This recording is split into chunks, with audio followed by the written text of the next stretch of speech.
How did network marketing get a bad rap? You ever hear phrases like most fail and scam and pyramid and lose friends and fraud and few make money? You ever hear these? Well, that's what we're going to talk about today because a billionaire asked me that question.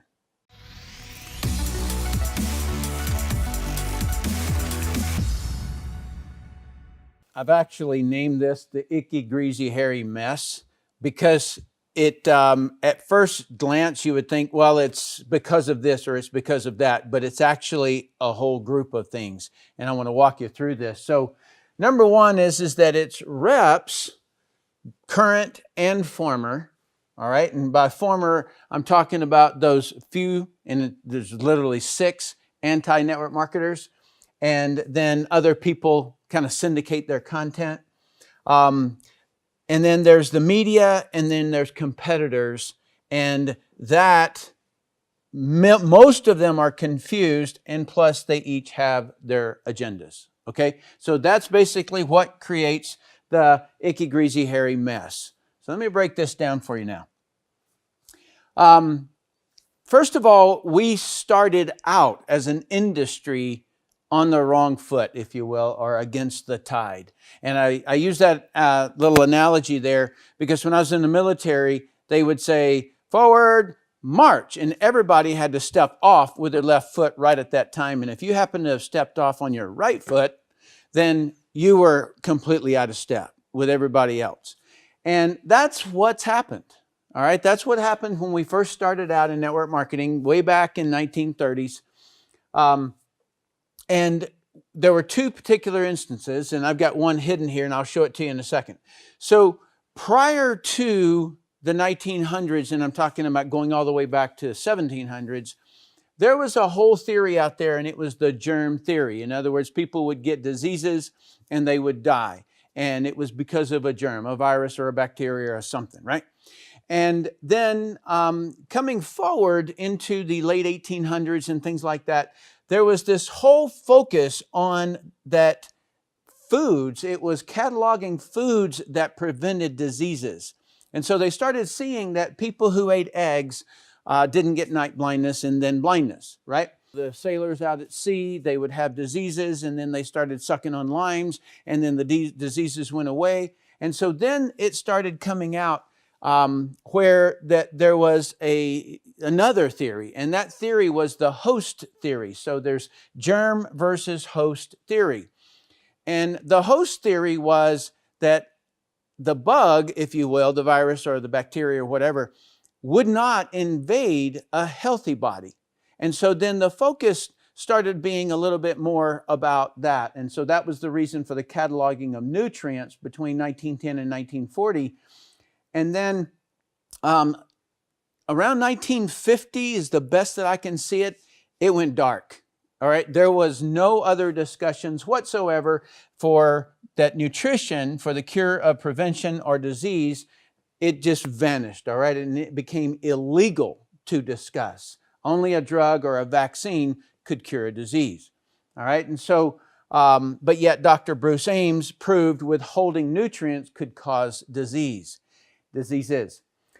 And so that was pretty much mostly, if I were to put a little bit of a lean towards something, network marketers tended to be people who were more about wanting to be as healthy as they possibly could, right? And it was basically the birth of network marketing, where there was a guy who was noticing people in China that the people who ate the most amounts of fruits and vegetables tended to get along the very best, right? And so he came back and he started a network marketing company at the same time, right? And so against the tide, into this whole conversation out here where nutrition vanished, right? It wasn't allowed to be talked about. In addition, Andrew Carnegie and John D. Rockefeller established something called the Education Trust.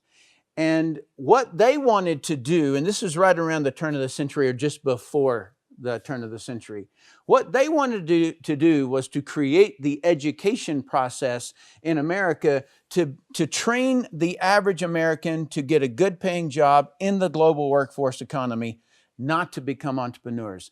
And I know when I was a kid, everything was about working for somebody else. And I remember my dad, when I'd go to work with him, he worked in construction, and he was always training me to be one step ahead of the foreman. All right. And so that way I would always have a job. And when I talked about going into the military, he thought it was a fantastic idea because he knew somebody who went in the military, spent 20 years, and then got a pension for the rest of their life.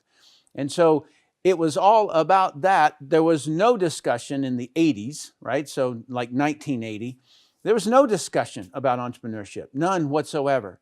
And so so that was a secondary thing, while the people who really had a monopoly at the time of all of businesses, what they wanted to do was train everybody to get a job and work for one of their companies, because they had many, many branches of different types of companies. So we started out against the tide. All right. And so I have to also take blame. All right. And so if you're in network marketing, we inherited part of this. And so it's ours, right? It's just our game. It's what we have to deal with. And that is that representatives or distributors, whatever they're called in your company, they're just not trained. And so by not being trained, they're just trying anything out there. They don't know the correct way to explain the business.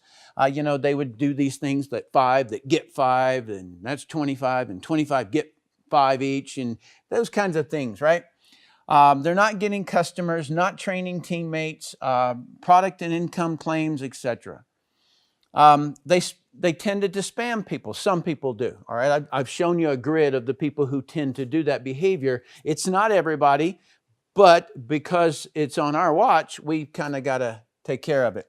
And so they spam in social media, email, Craigslist, things like that. They harm relationships, and so they're bugging friends and invalidating their friends who don't do network marketing and things, and that's just uncalled for behavior. Disrespectful, again, rude behavior, and then agenda of making money instead of making someone's life better. When you really break down business to its very, very core, that's all that it is. The only reason I'll reach into my wallet to pull out my credit card is because I think that my life's going to be made better, right? And so, yes, a person can have goals to make money, but when they are with a prospect, whether it be in business or customer, all that focus is just about helping that person. Okay, so the rep's not being trained. That we can solve. All right, so now let me talk to you a little bit about the media and the agendas. Number one is, what is the media? Well, it used to just be newspapers, magazines, books, and television. And now it's also blogs, it's social media, there's marketers and competitors. And so they all make up this concept of the media, all right? And what is their focus? What do they want? They want eyeballs. In other words, all of the media work for eyeballs. And when you look at network marketing, there are 116 million people in network marketing worldwide, 64 million in North America, meaning Canada and United States. And so you just got to picture how many eyeballs that is to the media. It's a ton of eyeballs. And so if they write an article towards an industry, they get a lot of eyeballs for that. All right. And just imagine if those 116 million people talk to one person each. And now each of those know network marketing, or at least the term network marketing. And so that's the number of eyeballs that they can then whirl into advertising dollars, as well as other agendas. Okay, I've actually seen sometimes where companies will, like online, they'll say their name, not companies, but individual representatives. They'll say their name. Is blank company, their company, a scam? Right? They'll literally put them side by side, and I'm like, why would you do that? That's bad marketing, right? And so don't do that. That's kind of association marketing. Okay, so the whole focus is getting eyeballs. All right. Now, What happens in like television media is you've got an attractive character that's standing in front of the camera, right? And what the primary thing they have to be is believable. They've got to be believable. But what you never recognize is that they're reading a prompter written by unknown. And so the agenda is off the table. You don't know what their agenda is. So you have to listen very carefully in the way that they communicate in order for you to figure out what their agenda is. But we know at the minimum the agenda is eyeballs. That's what the agenda is. Now, you may have never noticed this, but it's very interesting. And that is that the media itself doesn't produce a product. In other words, they utterly depend upon who they're talking about for their power, right? So just think about they're covering the president. They depend utterly on the president for any eyeballs that they get. They depend utterly on the film that they're criticizing for any eyeballs that they get, all right? I remember, I'll never forget that I was retired for a long, long time, and I happened to Google my name, right?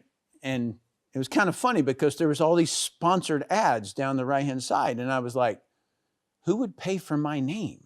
And I would click on them, and it would say something like, Tim Sales can't teach you this.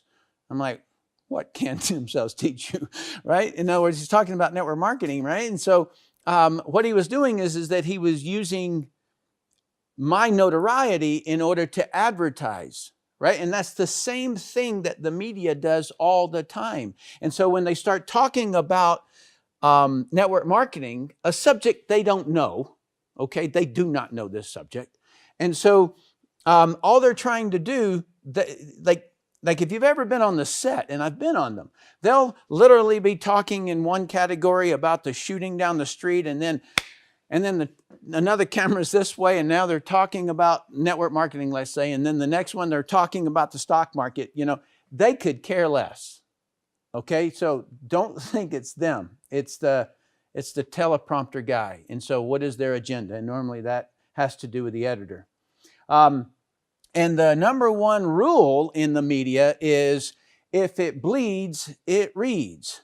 That concept came from people who drive down the street and there's an accident on the other side going in a different direction, that they rubberneck. They like turn and have to look. And so that's where the concept of it bleeds, it reads. And so you're going to most often find articles that are negative because it tends to create that shock and anger sort of a phenomenon in somebody. And that's the only phenomenon that is going to cause it to stick. In other words, a person's going to stick to it and kind of like not want to break at the commercial to go and get something from the refrigerator because they won't want to miss anything.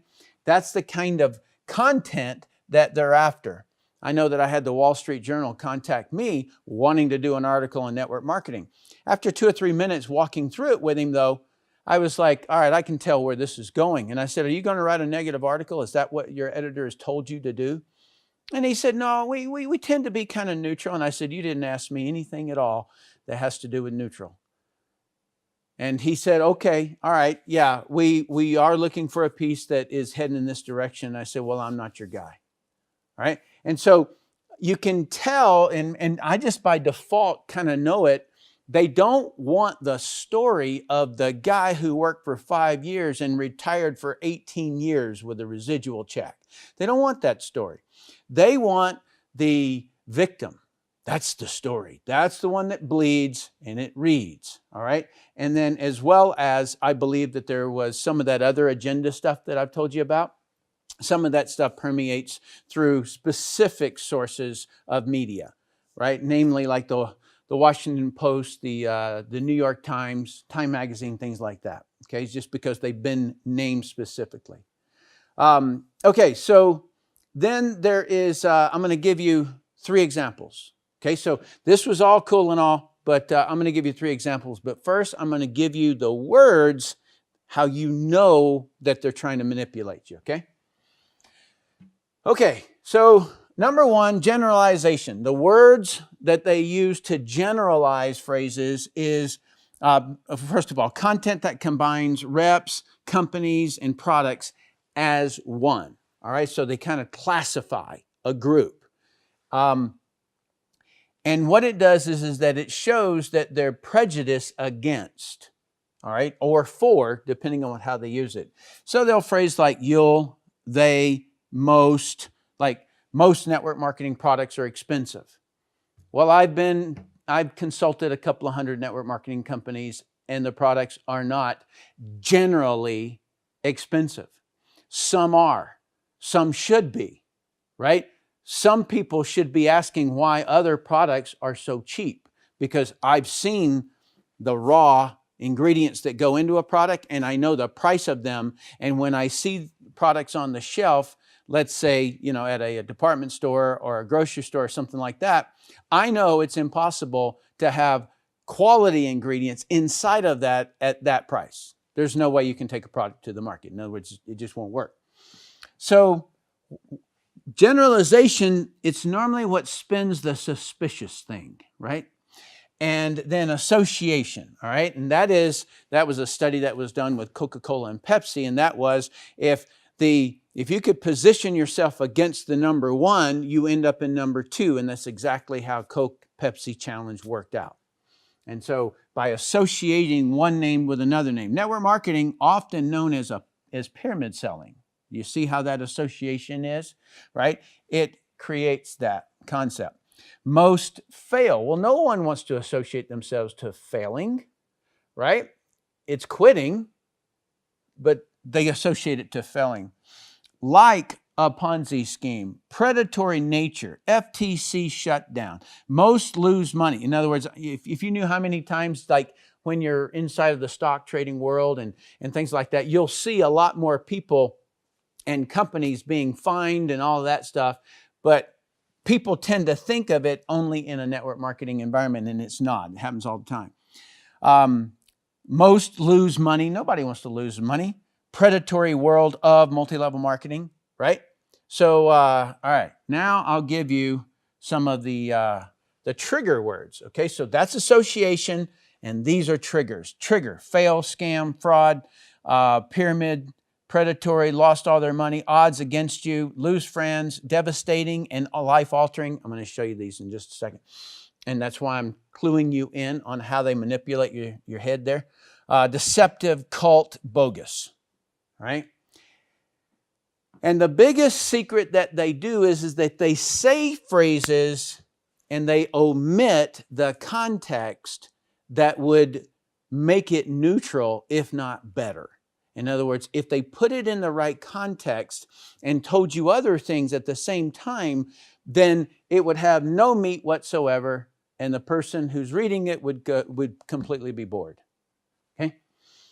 Few make big money. That's the same statistics for all of America. All right. So if you happen to see the data scientist that I put on and interviewed, that was looking at the statistics of network marketing. In fact, I'll put something at the end for you to see that. He said it's the 80-20 rule, and it is like always that way. In every kind of business you could ever go into, that statistically they can show it across the board, all right? But what they could say is, well, network marketing gets the same compensation plan. Everybody in network marketing or a network marketing company gets the same compensation plan, but they don't do that. And then also they could say, well, law one of business is you can make millions and you can make zero. That's everybody. So why do they focus on few make money? Because you could say that about every business.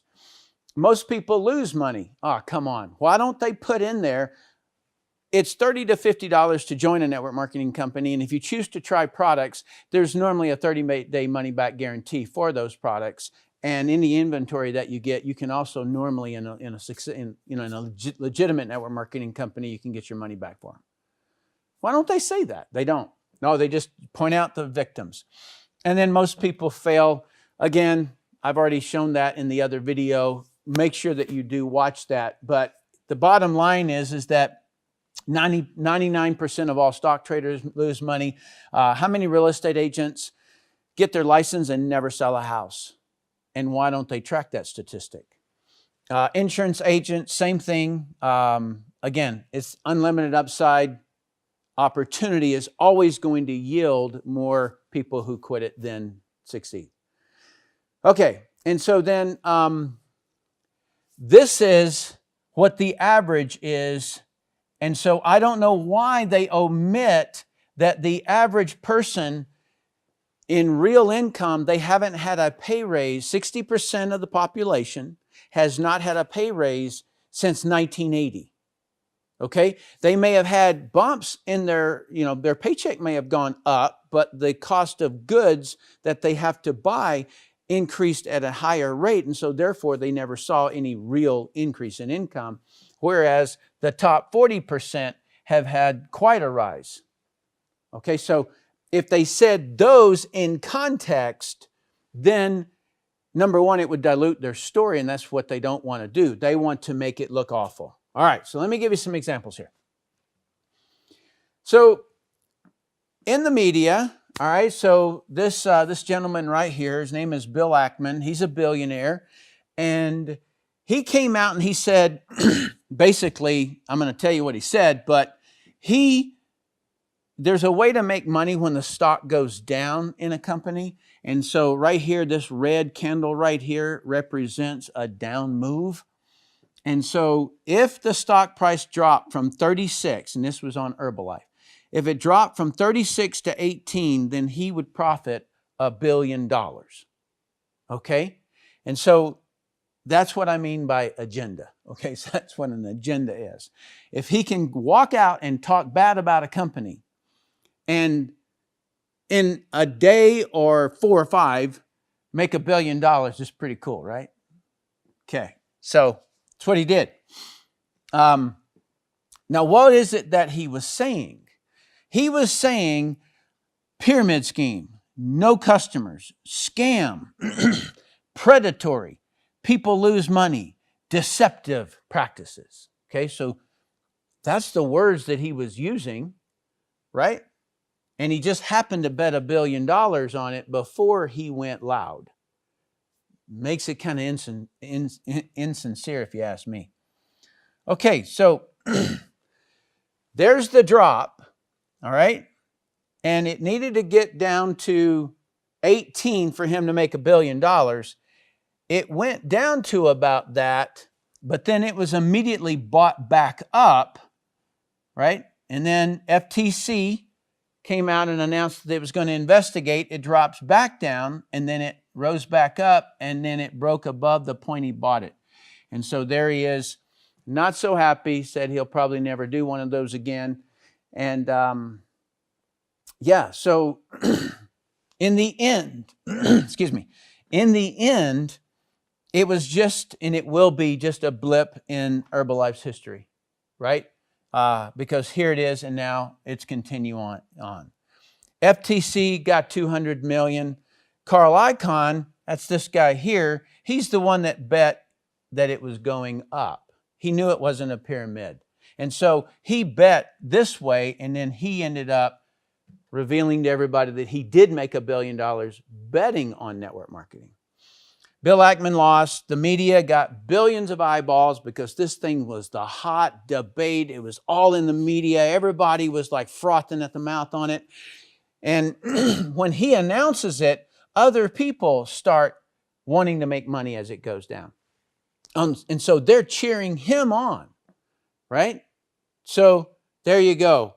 And keep this, when you hear your neighbor, our people, websites and things like that are saying pyramid scheme, no customer scam, predatory, people lose money and all that, just recognize that guy bet $1 billion saying that and he lost. Okay, so put it into context, right? He made $1 billion because he betted on it. All right, let me give you another one. So this gentleman, he is on the cover of Christianity Today, okay? And he's talking about that he's the fraud buster. He's going to go find the frauds out there. And so his name is Barry Minkow. Launched pyramid campaign against USANA. It's a network marketing company. And so and the stock dropped from $31 to $9, all right? So that's the drop right there, What was he saying? Pyramid scheme, no customers, products expensive, scam, top 3% make most of the money, people lose money, fraud, deception, etc. Okay, well, how did he fare? Well, he's back in jail. This is his third time, okay? But in the life of USANA, it was a blip in their history, okay? And then it's recovered and gone on. Barry went to jail for stock manipulation on another issue with restitution order for $583 million. That's what he owed. And the media, billions of eyeballs. Okay, do you kind of get this, that if you can go out and talk bad about a network marketing company, you can make a lot of money. And he may be the front guy, but there were a lot of people behind the scene that knew he was about to announce it. And so they were able to get positioned and to make money. And so now you understand what I mean when I say this word agenda. He owned the Fraud Discovery Institute. How ironic. All right. And so you see these people who are betting against network marketing, it's not faring well. Okay. So now I want to talk to you about Washington Post. And so this article is a new lawsuit reveals how the predatory world of get-rich-quick scams explains Trump. Did you notice all of those trigger words? Right? Pretty interesting, right? This is in November of 18. Okay, so I'm going to give you some words here. I'm going to read you what he says. Trump's, in other words, it's the families, talked up X company, all right? I don't like to name companies. And featured it on The Celebrity Apprentice. Not once, but twice. These actions allegedly tricked, do you see all these trigger words?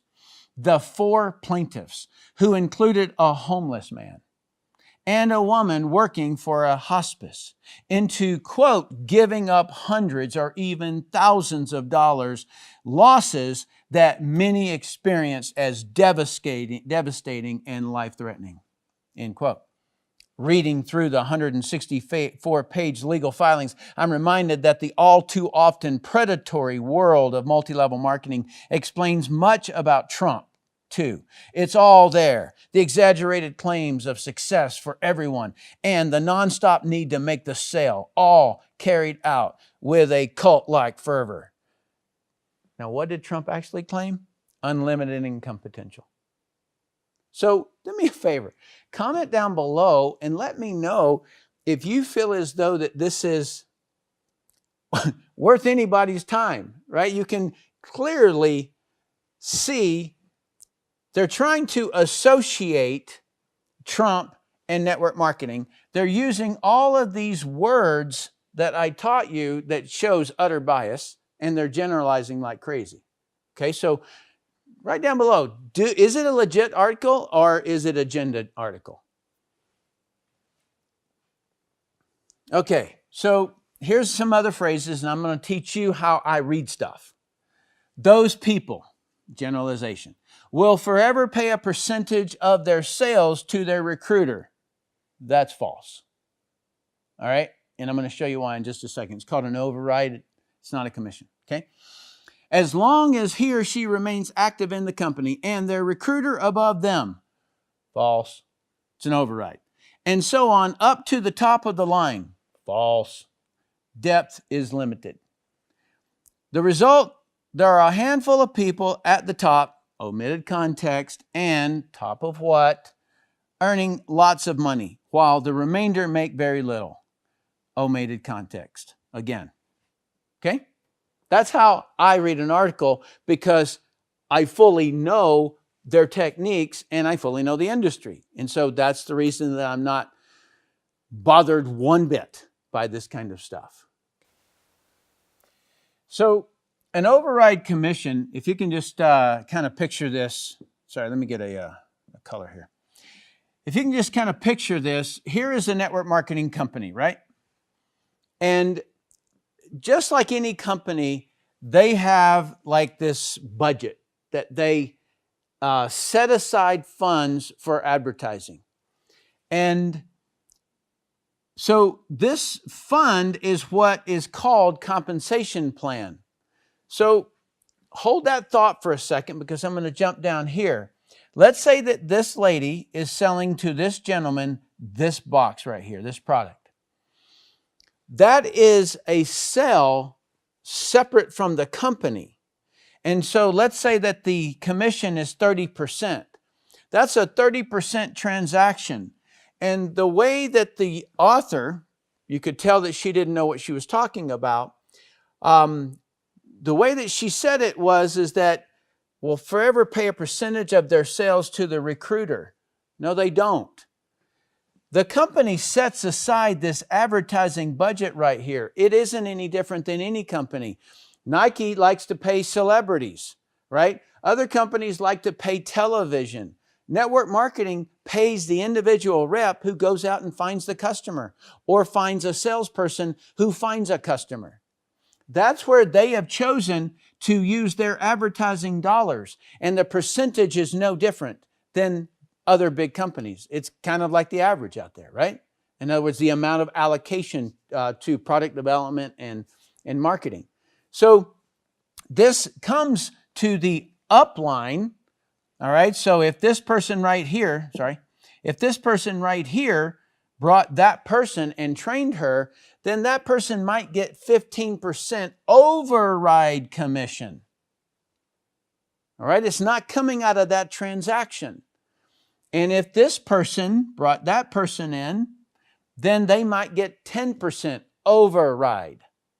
And then the third person might get 5% override. All right. So that's the way that works. All right. Let me jump back to this. All right.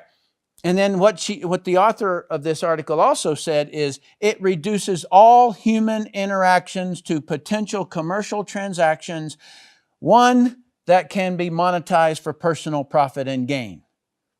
Okay, that's quite a generalization, number one. Number two is it's hypocritical, and I'll show you why in a second. But can you see the bias and how she's really trying to shed this evil light on Trump? All right, so now let me show you why I think it's hypocritical. Because while I was trying to read this article, this is what this lady tried to sell me. Okay, you remember when I said eyeballs? The reason that they write negative articles is it bleeds, it reads, and so that they can sell advertising. Look at all the things that this lady put in front of me, and that's why I think it's really hypocritical that she says that it reduces all human interactions to potential profit. Come on, lady. Okay. And then I was trying to read another article, and this one was somebody who was just not writing a negative article. The numbers are bleak. Look at what I had to do to try to read this little section, right? In other words, somebody's trying to sell me insurance, H&R Blocks, tax, things like this, right? And so then here it is. There she's talking about the Small Business Administration, and that goes back to one of the 6 anti-network marketers who put out content. The rest of the people just share the same stuff repeatedly over and over and over and over and over. And when you look, you think it's everywhere, but there's only 6, and they're normally faceless and almost nameless. In other words, fake names and things like that. And so yeah, that's what's really going on out there. And then let's get to what the real focus is. And so this gentleman, he was a billionaire. It was back when that Bill Ackman had shorted the stock on Herbalife, and then this guy called me and he says. He asked me whether or not I thought that Herbalife was a pyramid scheme, and I said, no, it's not a pyramid scheme. And so then he goes, I have a question for you. Where did network marketing get a bad rap? And I go, well, that's a little bit of a long story, but I can walk you through it. And then afterwards, and he listened very attentively. He asked questions, and it was incredible. And you know why he's a billionaire now, because he's got that sort of, he's really thirsty. And so in the end, you can see that it is primarily just agenda-based. All right? But the most out of context thing that anybody could ever do out there is to miss this piece. And I showed it in the statistics. But all of these people here, and this is 10% who make all the way up to here. This is like $5,000 a year all the way up to about here, which is $200,000 a year is right there. That's a 200. All of these people right here, this is the amount of money that they get from 1099 income. In other words, most of these people are employed. And then it will jump. And it goes up just like that, just the way that the data scientist in the other video that I did talked that it always will be. And then anybody who makes $1 million a year or more, right?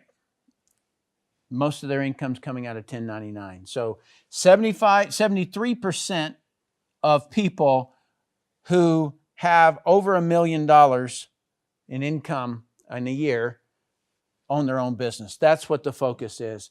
And then network marketing is a business. It is simply a company that provides a product or a service that allows people to join that, and so that they don't have to set up a product distribution channel. They don't have to do the big inventory and buy in volumes of 10,000 or 100,000 and things like that. You can use their products, the network marketing company's products, to build a customer base and a sales force. Either or both. You get the idea, okay? And so it's business ownership just like any other business.